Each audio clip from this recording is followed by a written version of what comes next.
The David Pakman Show at davidpakman.com.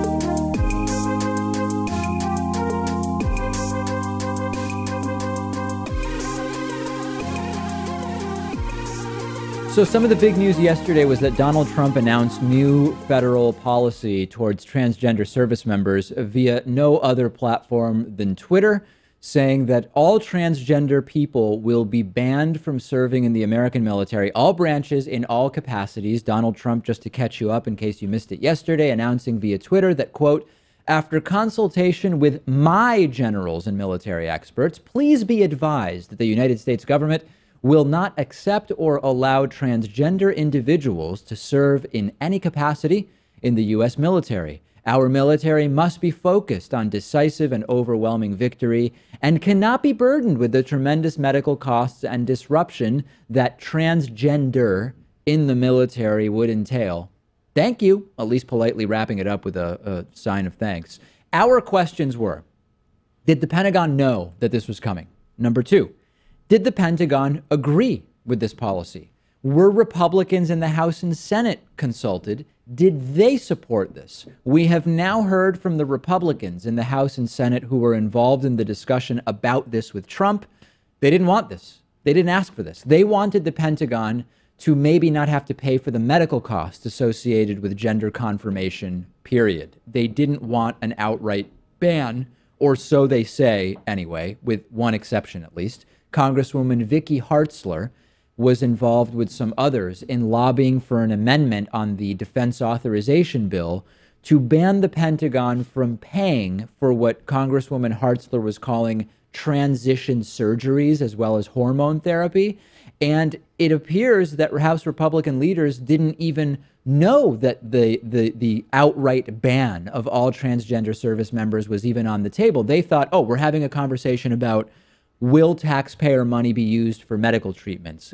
If so, should there be any other stipulations or whatever the case may be? Trump then says, hey, you know what? I'll just tweet that all transgender people are banned from the military, and numerous people on record saying that this caught them by surprise. Now, I mentioned Congresswoman Hartzler. She actually likes what Trump did. She just wasn't expecting it, but she likes the fact that Trump has said just no transgender people in the military, period. Other Republicans don't like it. This is a president who said during the campaign endless times he would be a friend of the LGBT community. He is now to the right of House and Senate Republicans on an issue of LGBT rights. That's how outrageous this declaration from Donald Trump is. Yeah, aside from being offensive, this was just rolled out so terribly. I mean, you're supposed to inform, Congress, and they can have hearings about this, maybe in the Armed Services committees. You're supposed to tell the Pentagon. I guess he was supposed to be in touch with his generals, but then we find out that General Mattis was on vacation during all of this. He's not even around. There's some delusional, it's a surreal explanation of how somebody went to the Pentagon asking for comment about this, and they basically said, talk to the White House about it. And by the way, Jim Mattis is on vacation anyway. Just everything is a gong show. There's no rhyme or reason to anything that's going on. And obviously the next question is, are gays next in some way? Is there any interest from Donald Trump, either in an appeal to his base or in an attempt to distract from the endless scandals, in trying to reinstate something like Don't Ask, Don't Tell, which we finally got rid of in the military under President Barack Obama, or something even worse? And it's particularly notable because we've had a number of people saying, listen, nobody's really involved in the whole fighting against gay rights thing anymore. Even Republican Dave Rubin, in fact, during our interview said, yeah, but I'm a gay man and I'm married.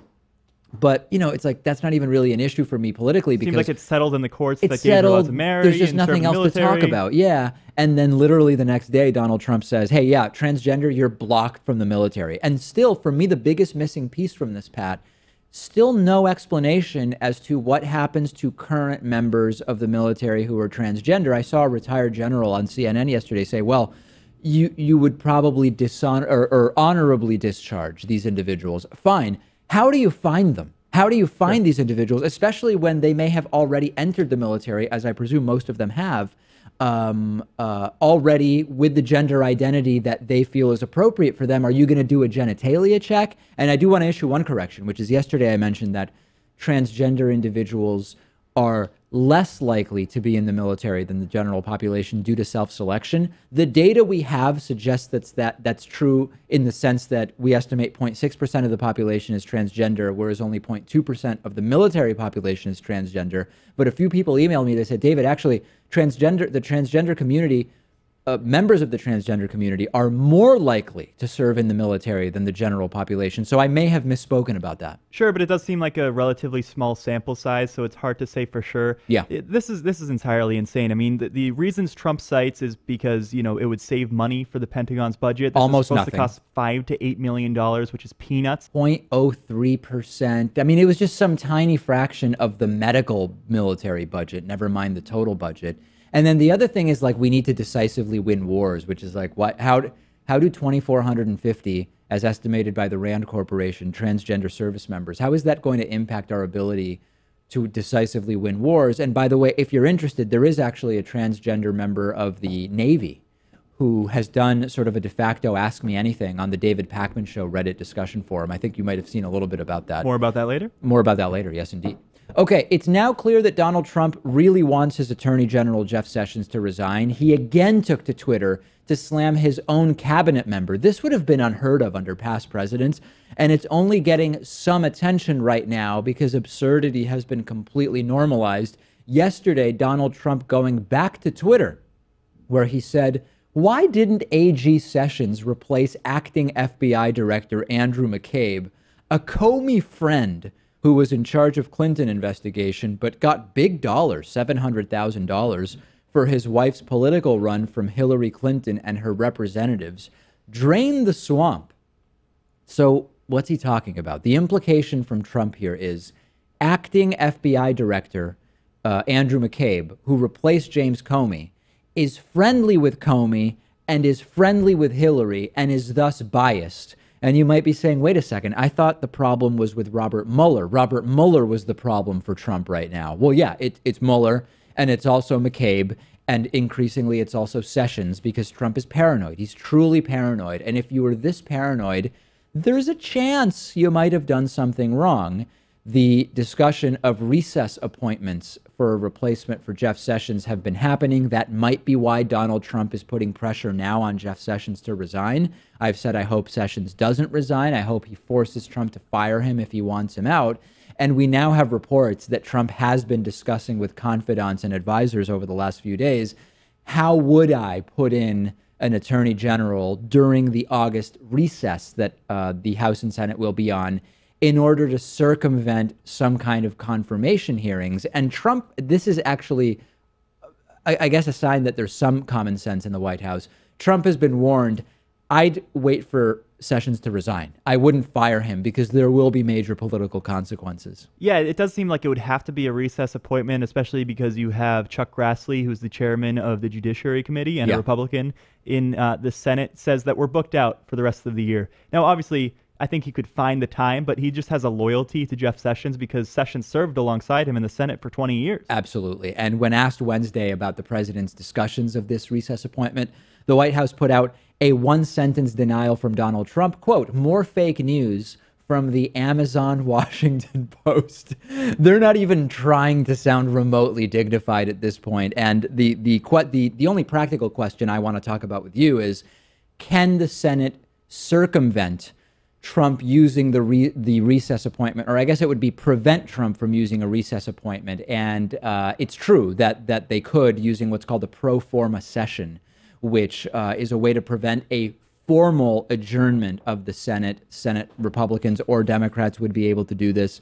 Unclear whether that's going to happen. And it was so funny to me when I read Trump is considering this. I thought, Trump's clueless. How does he even know about recess appointments? The answer appears to be TV shows. Trump apparently got the idea of a recess appointment because some of the TV shows that he watches were talking about it. And then he started asking around about it. You'd like to think that he'd have some experts in his advisory panels, right? Yeah.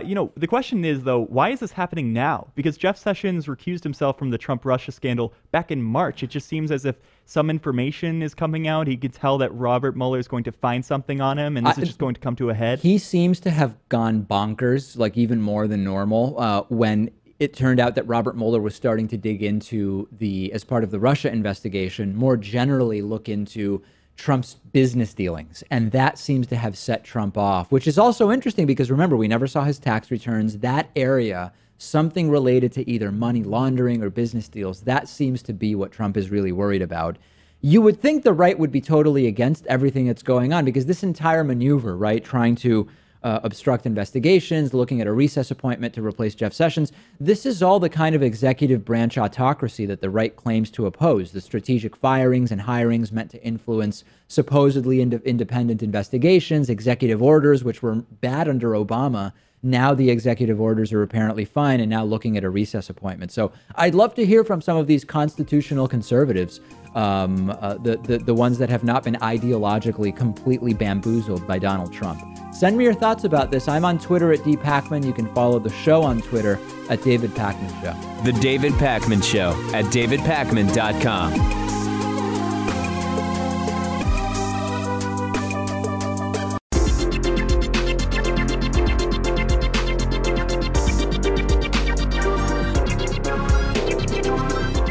The David Pakman Show at davidpakman.com. Today's new member of the day is Lisa Hillisland. Lisa, thank you so much for being a David Pakman Show member. This is viewer and listener supported media. We depend on the support of great people like Lisa Hillisland. You can join her at davidpakman.com/membership. We've got a coupon code available for you. That's I voted 17. And of course, if you want to just make a simple $1 or $2 a month contribution to the show, you can do that at patreon.com/David Pakman Show. And don't forget, always remember, if you ever shop on Amazon, go to davidpakman.com/Amazon before you shop, and everything you buy will send us a little kickback. Okay, the David Pakman Show Reddit discussion forum is really growing. Almost 4,000 of our viewers and listeners now regularly discussing politics there every day. We have had some great feedback to recent segments on the show. You can find the forum at davidpakman.com/Reddit. Let's look at just some of the interesting posts and stories that are up on the Reddit discussion forum as of this morning, starting with a very, very interesting, almost like a de facto Reddit Ask Me Anything from a transgender Navy veteran who went on our Reddit discussion forum and said, hey, in light of everything that Trump is doing, banning transgender service members, I'm a transgender veteran. Ask me questions. Any questions, I'm glad to answer. And that has been a super interesting thread so far, Pat. Even though I don't necessarily agree with everything that's being said, I would encourage our audience to check that out because it's a super interesting perspective. Also on the David Pakman Show Reddit discussion forum, Trump and Sessions no longer speaking to one another, according to a recent report from The Hill. Interesting conversation about that. Also on the Reddit discussion forum, isn't a 38% approval rating shockingly high? And this is something I've been saying for a while. Despite record low approval ratings for Trump at this point in his presidency, I'm shocked that you can randomly survey 3 people in the United States and at least one of them statistically is going to say, I approve of the job Trump is doing. I completely agree with this idea. How does nearly 40% of the population support what we're seeing? It is interesting, too, because you compare that to George W. Bush's low, which was maybe the high 20s, 28% or Not so. at this point in his presidency, Not at this point in his presidency, but I think it's because Trump seems to have this cult following. Cult of personality of sorts. And Bush never really had that. Yeah, that's true. That's true.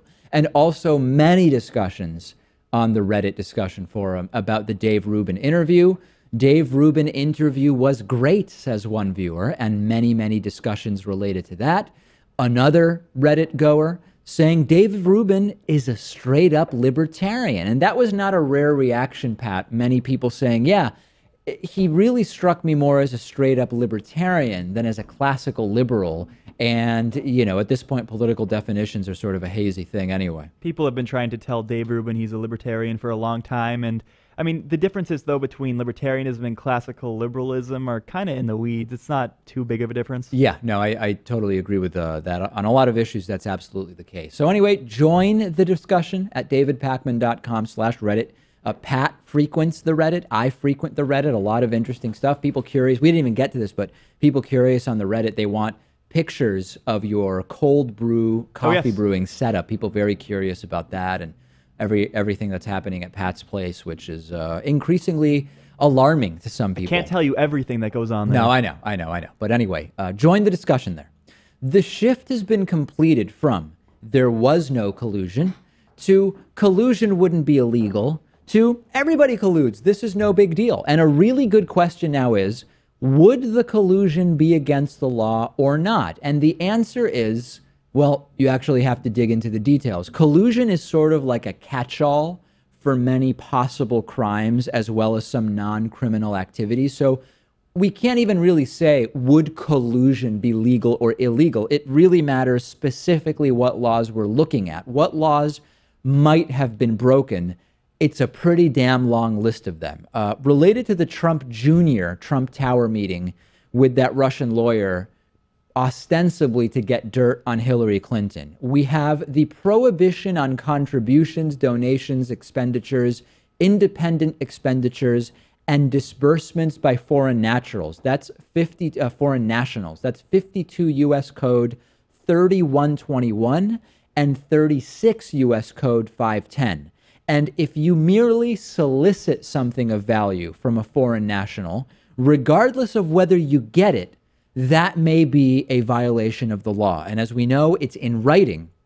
That meeting was for the purposes of getting promised information about Hillary Clinton from a foreign power. It doesn't matter whether Donald Trump Jr. got the information or not. There's possible conspiracy charges as well. Conspiracy per se is 18 USC 371. And there's the possible conspiracy to violate several potentially applicable laws. That includes 18 USC 1030, fraud and related activity in connection with computers. There's 18 USC 1343, wire fraud. And there's also 52 USC 3121, which is, again, contributions and donations by foreign nationals. What about aiding and abetting? Aiding and abetting is on the table as a possible crime committed by Trump or associates. That's 18 U.S. Code 2. We also have talked briefly before about the Logan Act. The Logan Act might have been violated, and that would lead to potential fine or imprisonment of unauthorized citizens who negotiate with foreign governments having a dispute with the United States. Russia would count there, and that would apply to the discussions that Michael Flynn had with Russian individuals about sanctions. That, as we're increasingly learning, might even include Jeff Sessions' discussions with Sergei Kislyak, the Russian ambassador. So there's that. There's also been espionage floated. I believe that the most likely way that would apply would be the recommendation to the Russians to hack or try to influence the election. So we could be talking about potential espionage. And then there's, of course, in the back pocket, Pat, treason. Although it is very difficult to prove, there is 18 USC 2381, which states that whoever owing allegiance to the United States levies war against them or adheres to their enemies, giving them aid and comfort within the United States or elsewhere, is guilty of treason and shall suffer death or shall be imprisoned not less than 5 years and fined under this title, but not less than $10,000. That also might require a declaration of war against Russia, and that's probably not going to happen. No. But this is a very long list. I didn't even get into bribery, right? If, for example, the Don Jr. meeting resulted in some kind of agreement, like Russia helps Trump win, and in exchange, we help you to settle the one of these various cases that are going on, or we look at the adoption sanctions or whatever, that arguably would be a form of bribery, and it could fall under federal prosecution of public corruption in the United States. Those are certainly the major crimes. And what about, maybe perjury? There's going to be a lot of Trump officials who have to speak to Congress about this. I don't know if Don Jr. and Paul Manafort are ever going to testify to Congress under oath, but maybe eventually they will be. those people are known liars. And if they get caught lying, there could be charges that come out of as a result of that. They may have to subpoena certain information and documents to Congress. And if they don't comply, then you're talking about contempt of Congress there. So there definitely are a few other ones. Yeah, and you're actually talking about the next layer, which is that in the attempt to cover up or suppress information leaking out about the crimes I've just mentioned to you, there could be subsequent crimes committed, like perjury. And of course, we have to talk about obstruction of justice, right? There are 6 federal obstruction laws. One of those is 18 U.S. Code 1512, and obstruction of justice has many possibilities. The firing of James Comey could be intimidation, which is a form of obstruction. The threatening of Sally Yates before her testimony, the threatening of James Comey about better hope there are no tapes and demanding loyalty from Comey in the Oval Office meeting, the alleged request to the NSA director about, well, maybe you could shut down the Russia investigation. These are all potentially attempts at obstructing justice and threatening Robert Mueller's job even, right? That entire red line thing. If Robert Mueller starts investigating my business dealings and my family's businesses, Trump said he would see that as sort of a red line. Even inviting James Comey to dinner under false pretenses, which were actually, that meeting was actually meant to try to get him to either, the loyalty pledge or knock off the Russia investigation. All of that could count, Pat, as possible obstruction of justice. Is it possible, though, that we may be getting a bit ahead of ourselves here? Because while the Don Jr. stuff was big and certainly pointed to the fact there's some extent of Trump-Russia collusion, I mean, is it a bit too early to talk about criminal charges or impeachment proceedings? That's part of the issue, which is we don't actually know right now what Mueller has, right? And until we actually figure out what does Mueller have, it's going to be very difficult to even know what possible criminal charges are on the table. But the bottom line is you've got the right increasingly saying, even if this happened, there would be no crimes to speak of. That's very incorrect, right? Many laws may have been broken, but we don't yet know what is there actual evidence of. And just because you have evidence doesn't mean that there will necessarily be charges or impeachment or anything else. So don't fall for none of this would be illegal anyway, because collusion per se isn't a crime. Collusion's a general umbrella term, and there are any number of possible crimes that have been committed. Whether we'll see charges or prosecution is a different story, and under a Republican House and Senate, we may well not. Discuss this with us on our Reddit discussion forum at davidpakman.com/REDDIT. Back with part 2 of my interview with William Gairdner after the break. The David Pakman Show at davidpakman.com.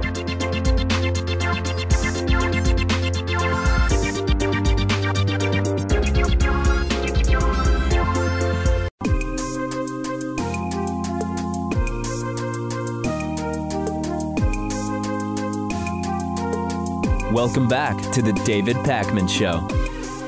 We're continuing our conversation with William Gairdner, who's a former Olympian and also author of the book The Great Divide: Why Liberals and Conservatives Will Never, Ever Agree. Let's talk about some political issues. You mentioned at the end of part 1 of our interview, gay marriage. I noticed that on your website you have a declaration of marriage.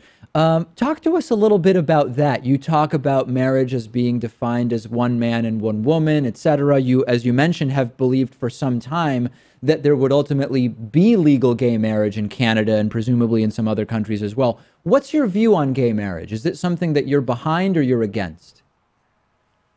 Well, first of all, let me say that philosophically speaking, I don't think the state should have any interest in marriage whatsoever.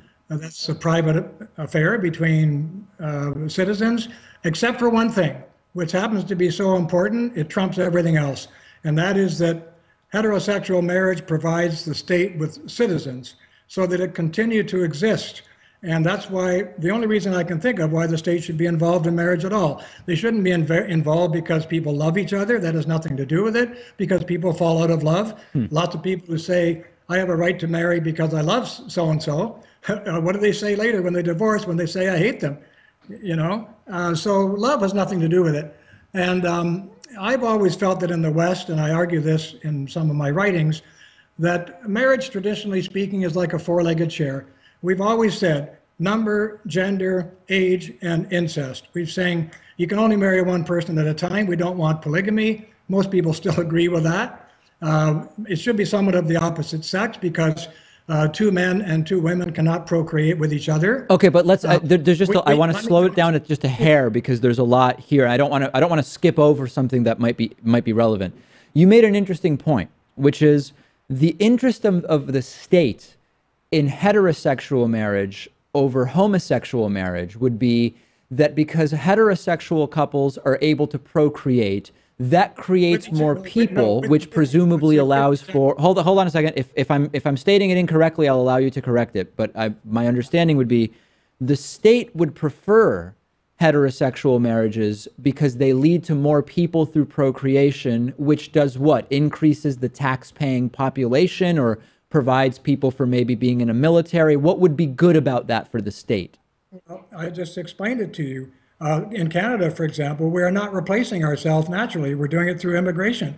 We are a dying people. The replacement rate in every society is 2.1 children per woman. Canada's been procreating at the rate of 1.5 for 35 years. So we've had to rely on dislocating immigration. I say dislocating because a lot of the immigrants that we bring in really could care less about our core values as they have traditionally been upheld in this country. So that creates all sorts of other problems. It's another program. But what I was getting at, because I think you mangled my point a bit. Oh, did I? Is that two homosexuals cannot procreate with each other. So all I'm saying is that, and in Canada, when they legalized gay marriage, they never went to the fine point here. They talked about conjugality as being the basis of marriage, whether or not you were homosexual or heterosexual, but you can't join two penises and you can't join two vaginas. So conjugality was a false term to use in the Supreme Court of Canada. Okay, so but hold on, and I want to try not to get too far ahead of ourselves. You certainly seem to understand the sort of physiology of human sexuality. That part I don't think anybody could deny you. But my question is the following. Even if someone is in a gay relationship and they are or aren't allowed to get married, that doesn't change whether they can procreate, right? So I guess what I'm curious about is if the interest of the state is encouraging procreation, gay people are not going to procreate in the way that you describe, whether they're married or not, and nobody is going to be sort of convinced to be in a heterosexual relationship merely because they can't get married, are they? So I'm understanding the physiology of what you're saying. What I'm not understanding is how you're actually changing the amount of kids people will have by allowing versus not allowing gay marriage.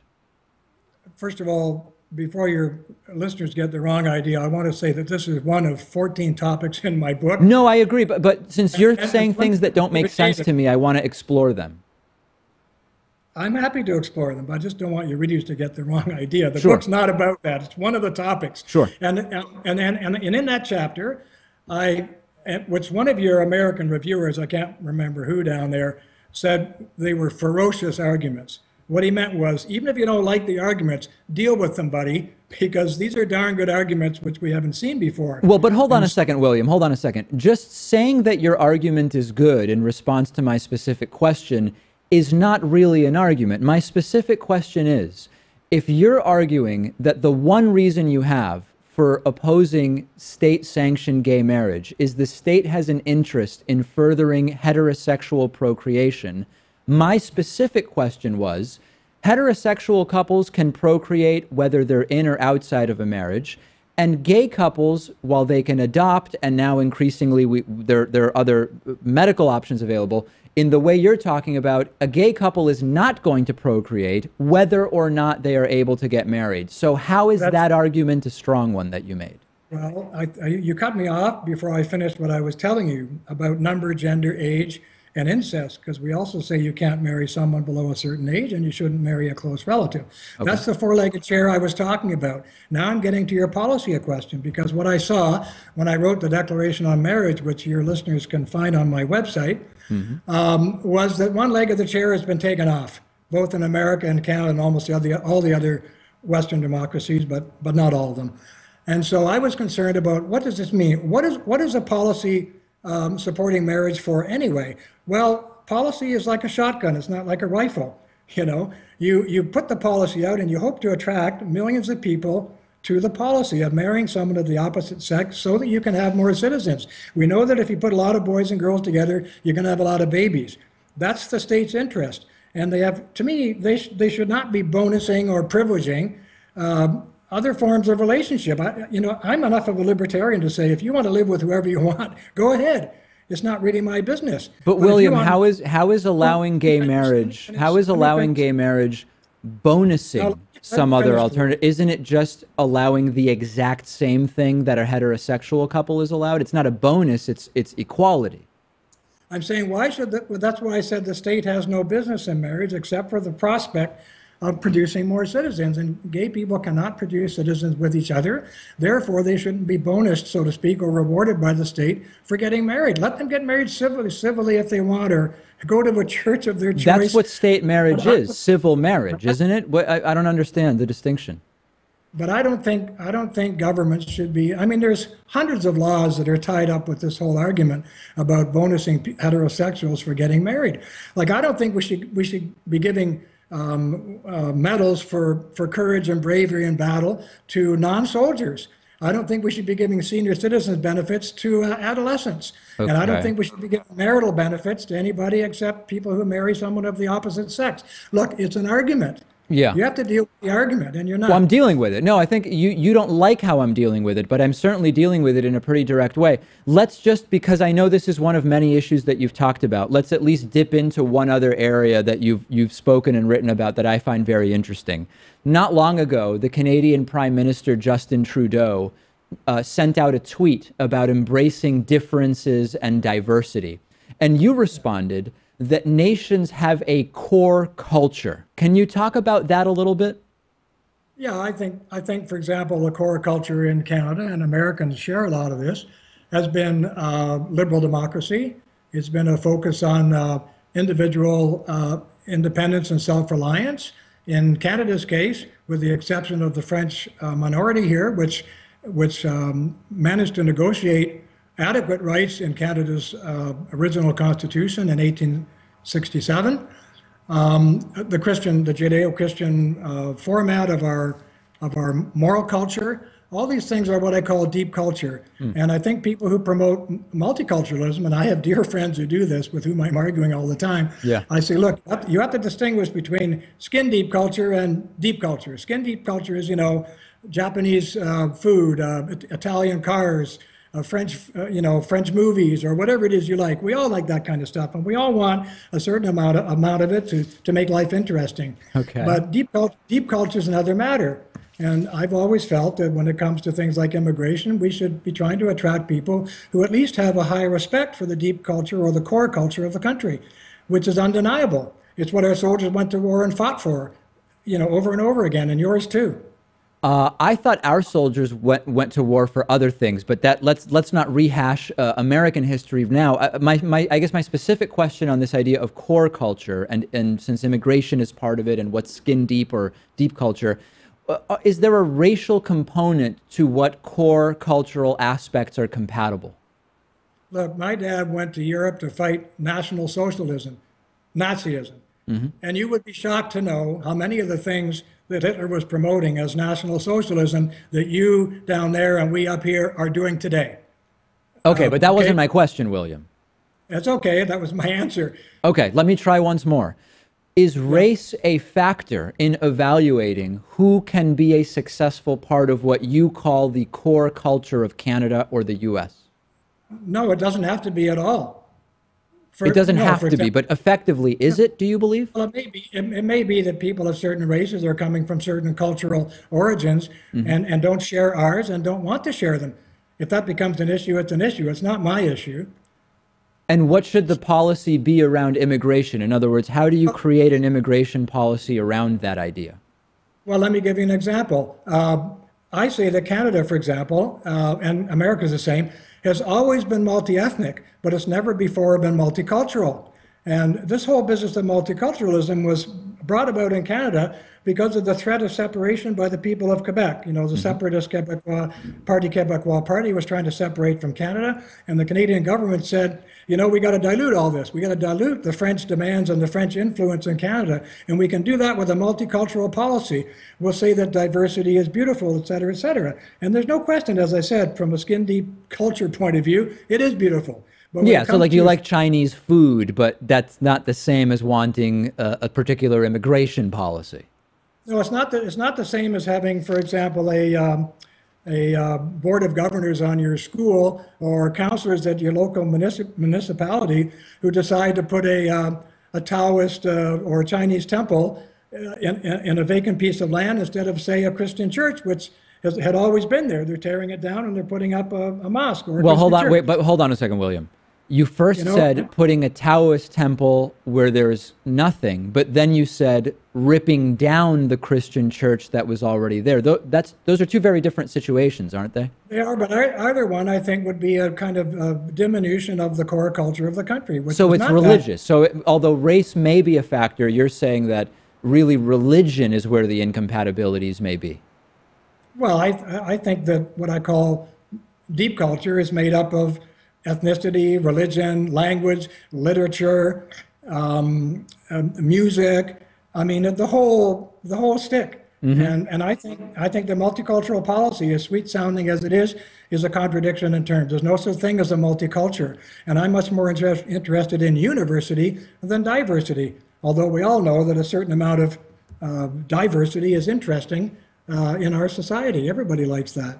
Wow. But you know, if you see an attack on the core aspects of your whole society and the things which made your society great in the first place are being weakened or taken down by some kind of threat internally, then I think you ought to be fighting back and defending the things that you and the rest of the citizens have always valued. And am I correct in that your example of a Taoist temple would be such an attack on the core culture of society? Well, take the second example better. If you have a Taoist temple and lots of your Christian churches around and your society has been rooted in Judeo-Christian civilization for 2,000 years, mm-hmm. then that's okay. But if in fact all your Christian churches, institutions, organizations, charities, and universities, which got their start through the Christian dispensation, if they're all being taken down, replaced, removed, I think you have a concern. And is that happening anywhere right now that you're worried about? Well, I get reports that it's happening a lot in England, a lot in Europe. A lot of churches are being converted into mosques, for example. Reports. And I think, and so I say, well, if that's the truth, it's a concern. You know, and all right. I think the West is struggling with this, David. I really do, because it's the first time we've really seen a threat to Western civilization from the inside. I mean, It began when I was at Stanford in the 60s. Yeah. There was a fabulous course there called Western Civ. Everybody was required to take it. Now it's gone. It's been gone for 30 years. Well, that will be a topic for another conversation. I think it's been endlessly fascinating hearing about William Gairdner's political philosophy. We've been sort of talking about some of the ideas in his book, The Great Divide, Why Liberals and Conservatives Will Never, Ever Agree. William, it's been very interesting speaking with you. I appreciate you taking the time to do this. You too. Let's do it again. You take care. The David Pakman Show at davidpakman.com.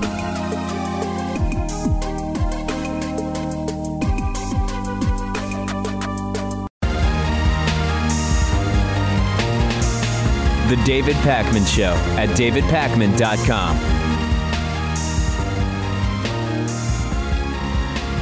The President of the United States is now threatening one of those states that are part of the United States, specifically Alaska. Republican Senator Lisa Murkowski from Alaska was one of the 7 Republicans who voted against repealing parts of Obamacare a couple days ago during one of these endless Senate votes.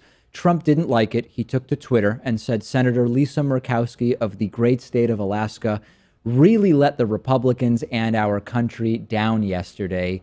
Too bad. Later in the day, Senator Murkowski and Dan Sullivan, the other Republican senator for Alaska, apparently received calls from the Department of the Interior warning them that the state's future was now under consideration. How do you consider the future of a state, Pat? Well, Alaska is the 49th state, so I guess it was considered for a while until we finally took it in.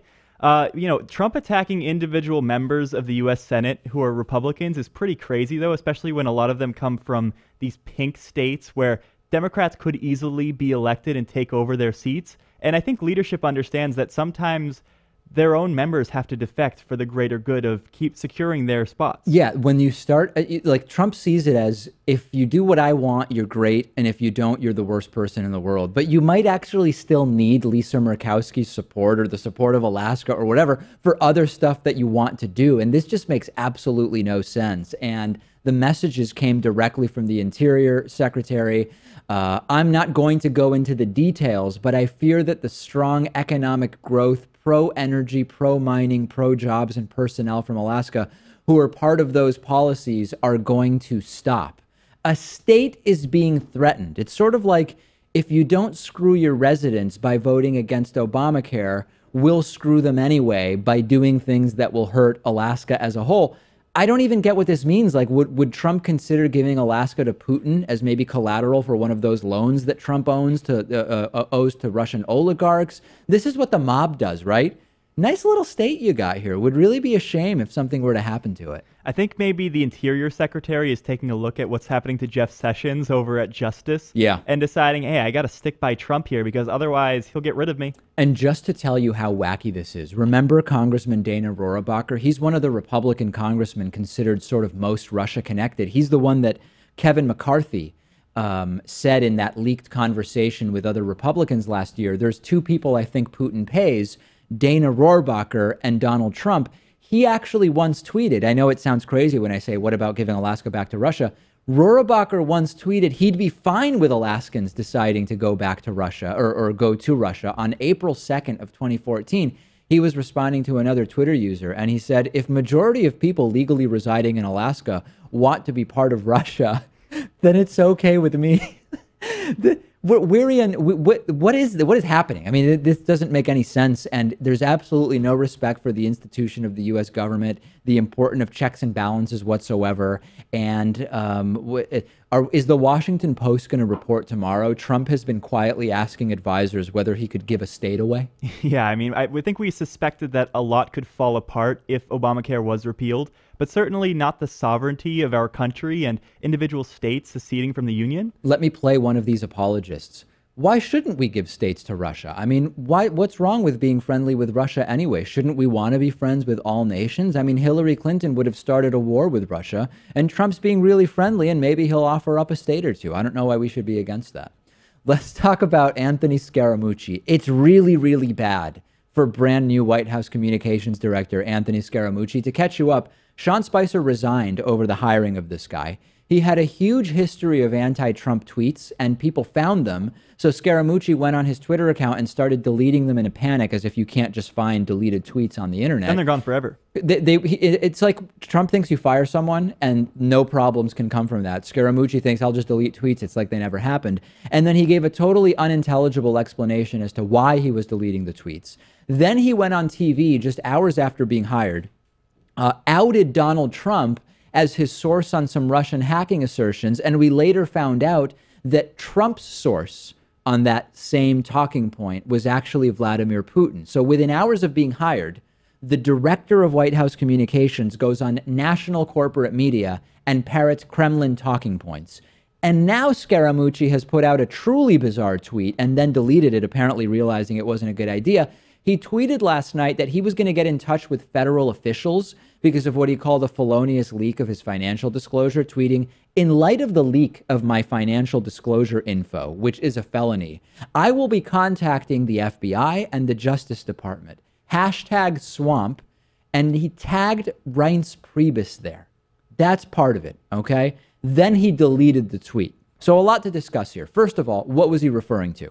Scaramucci was referring to a story that was published by Politico, which reported that the new White House communications director, Scaramucci, is continuing to profit from the sale of his hedge fund, which is called Skybridge Capital.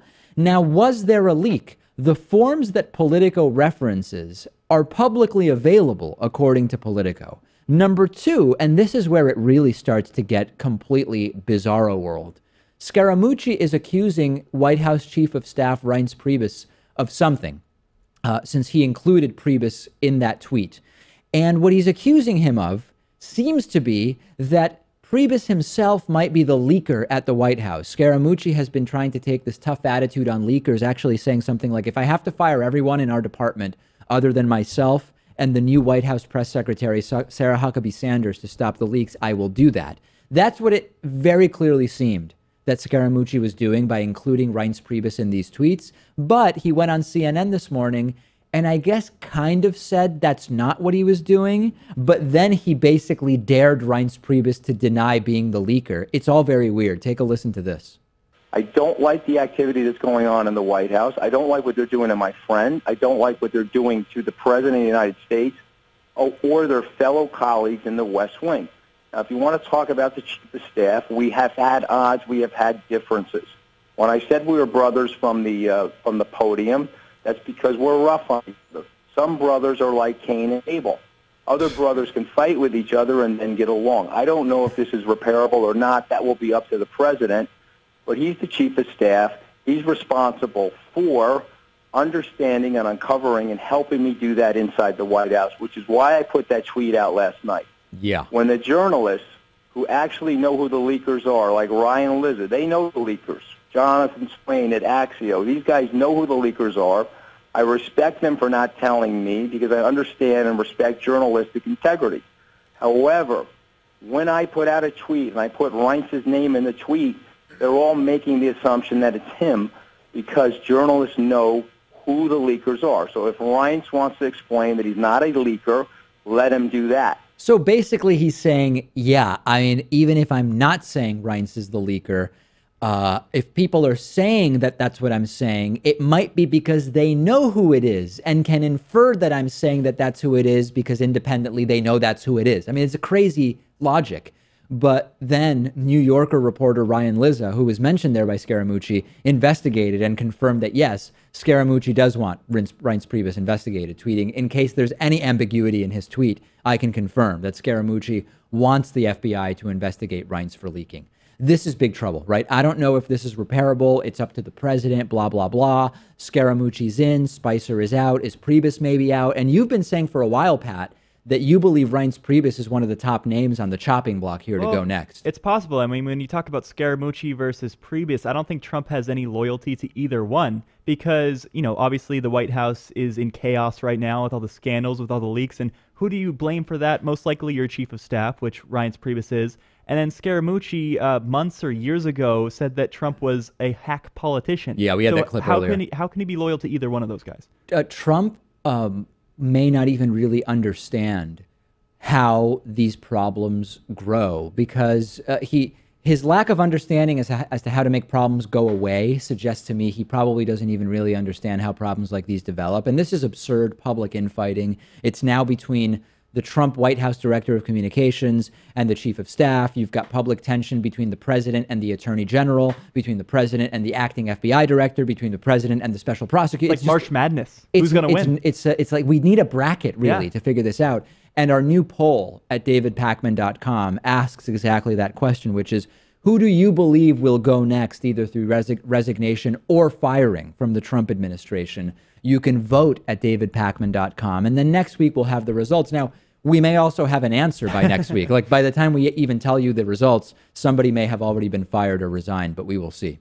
219-2-DAVID-P is the voicemail number for the show. This is a number you can call any time of day. If it's 3:55 a.m. in the morning and it's 1 minute after Donald Trump has tweeted something crazy and you want to call us, you can call at 3:55 a.m. in the morning. Good, because there's always someone I want to speak to at that time. And if it's I hard. can just call the voicemail number, that's good enough for me. And Trump can't call Michael Flynn anymore to ask him questions about currency like he used to do in the middle of the night. So everybody needs an outlet. Everybody needs someone to talk to. Okay, here is one idea from a viewer about something the Democrats should run on for 2018 and 2020.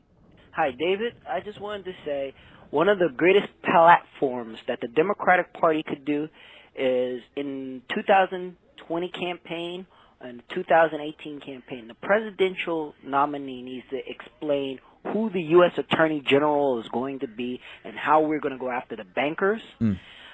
bad Republican politicians like Governor Chris Christie and the lobbyists, and how we're just going to put all of these bad actors away. Okay. Interesting idea, right? Running a campaign on, we're really going to clean it up. Here's who I'm thinking about for my attorney general. Here is what they will be working on. Here are the people we will be looking into. And you can include corrupt politicians. You can include lobbyists. You can include banksters. It actually is way more of a law and order approach than the law and order approach that Trump self-promoted during the campaign. It certainly would be unprecedented, too, to name your attorney general before even winning the election. Yeah. And I think it's great to, go after the lobbyists and the bankers, but saying that you're going to go after Republican politicians, that can sound a little authoritarian, but hey, Trump did it. He said lock her up. He did, but maybe you say, I will go after every politician, regardless of party, that has been involved in the illegal corruption or whatever. Like, you could figure out a way to do it. And maybe you say, I will appoint an attorney general who will do these things without saying exactly who. Very interesting idea. I think what we're increasingly all agreeing on is this better deal, run to the middle approach that we're seeing with Kamala Harris and all this other stuff. That's not the right approach for Democrats. We've got a great bonus show for you today. New study says moderate drinking might improve your memory. A man has rescued a massive sea turtle, not a tea turtle, a sea turtle stuck on its back in Mexico. And NASA will be chasing next month's solar eclipse with 2 jet planes. Where will Pat be on the day of that eclipse? We will find out those stories and more on today's bonus show. Sign up at davidpakman.com/membership. Get instant access, and we'll speak to you then.